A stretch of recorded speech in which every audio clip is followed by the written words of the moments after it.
नमस्कार, मैं रहबर सी बारी। आप सभी को होली पर्व की हार्दिक शुभकामनाएँ। एडीटीवी 72 परिवार की तरफ से बहुत-बहुत हार्दिक बधाई हो। आज के इस बुलेटिन में बात होगी वरुण गांधी के, जिन्हें भारतीय जनता पार्टी की तरफ से टिकट नहीं मिला। बात होगी संघमित्रा मौर्य की, जिनका टिकट काटा गया। बात होगी मायावती और पल्लवी पटेल के एक दूसरे के करीब आने की। बात होगी इंडिया गठबंधन के होते मजबूती की। और अंत में बात होगी कि क्या केजरीवाल की गिरफ्तारी कर वाकई भारतीय जनता पार्टी फंस गई है। शुरुआत करते हैं आज की सबसे बड़ी खबर से। जैसे कि लंबे समय से ये अटकलों का बाजार गर्म था कि भारतीय जनता पार्टी अपने फाइव ब्रांड नेता वरुण गांधी को इस बार पीलीभीत से टिकट देती है या नहीं, या फिर दोनों का टिकट काट, दोनों का मतलब उनका और मेनका गांधी का। जब भारतीय जनता पार्टी की पांचवी लिस्ट जारी हुई तो उसमें मेनका गांधी को तो सुल्तानपुर से प्रत्याशी भारतीय जनता पार्टी ने बनाया, लेकिन वरुण गांधी का टिकट काट दिया। पीलीभीत से वरुण गांधी को टिकट नहीं मिला, उनकी जगह पर जयंत कुमार को टिकट मिल गया। अब यहाँ पे सबसे बड़ा सवाल ये आता है कि वरुण गांधी क्या अब निर्दल चुनाव लड़ेंगे, या उनकी राजनीतिक पारी यहीं समाप्त हो गई, या फिर समाजवादी में शामिल हो जाएंगे, या फिर कांग्रेस पार्टी में शामिल हो जाएंगे।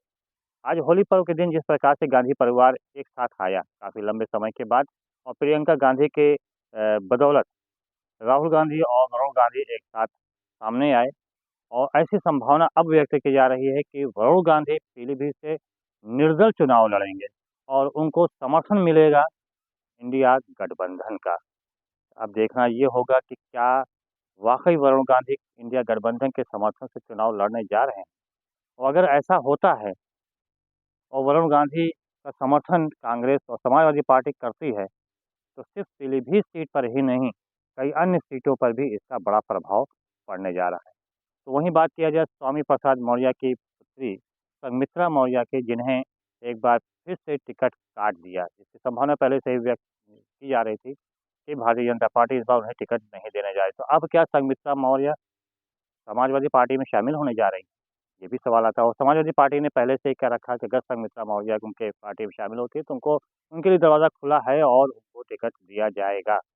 तो अब ऐसे में देखना ये होगा कि वरुण गांधी, संघमित्रा मौर्य ये दोनों क्या गुल खिलाते हैं उत्तर प्रदेश में, क्या भारतीय जनता पार्टी को इसका बड़ा नुकसान पहुंचाते हैं, या फिर भारतीय जनता पार्टी ने जो कदम उठाया है उससे भारतीय जनता पार्टी को लाभ मिलने जा रहा है।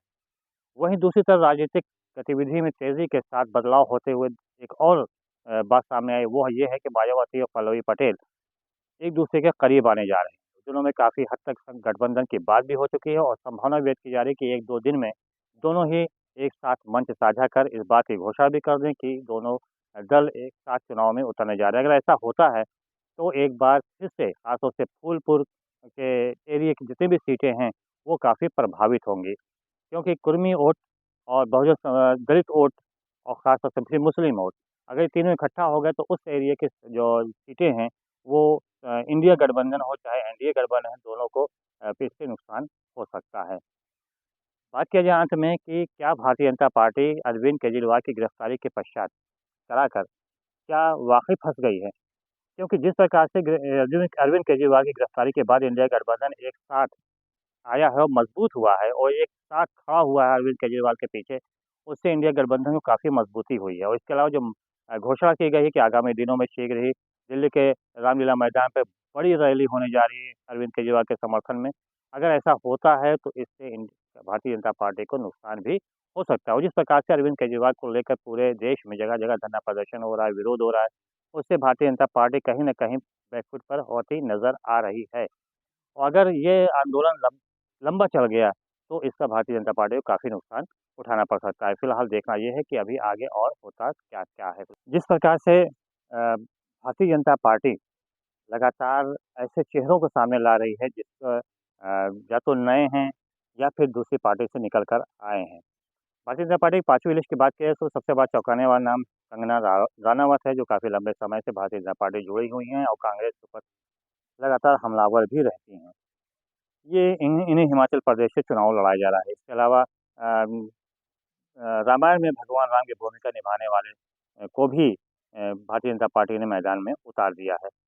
अब देखना ये होगा कि ये सभी जितने चेहरे भारतीय जनता पार्टी ने उतारे हैं, इसका कितना लाभ भारतीय जनता पार्टी को चुनाव में लोकसभा चुनाव में मिलने के लिए जा रहा है। क्या 400 सीट पार करने का जो नारा है, वो इन चेहरों से पूरा किया जा सकता है या फिर जिस प्रकार से इंडिया गठबंधन एक हो रहा है, क्या उससे भारतीय जनता पार्टी को नुकसान हो सकता है? बात अगर किया जाए दिल्ली की, तो यहाँ पर अरविंद केजरीवाल फ़िलहाल अभी ईडी की गिरफ्त में हैं और वहाँ से वो सरकार चलाने का प्रयास कर रहे हैं, हालाँकि ईडी ने इसका विरोध किया है। और अब ऐसी बात सामने निकल कर आ रही कि शीघ्र ही अरविंद केजरीवाल इस्तीफ़ा दे देंगे और उनके स्थान पर किसी नए चेहरे को मुख्यमंत्री बनाया जा सकता है। अब यहाँ पे सुनीता केजरीवाल की बात चल रही है, तो वहीं आतिशी की भी बात चल रही है कि आतिशी को भी मुख्यमंत्री बनाया जा सकता है। फिलहाल आगे देखना होगा कि आगे आने वाले समय में और क्या-क्या होता है। फिलहाल रहबर तिवारी को दीजिए इजाज़त। बहुत-बहुत धन्यवाद। जय हिंद, जय भारत। Yeah.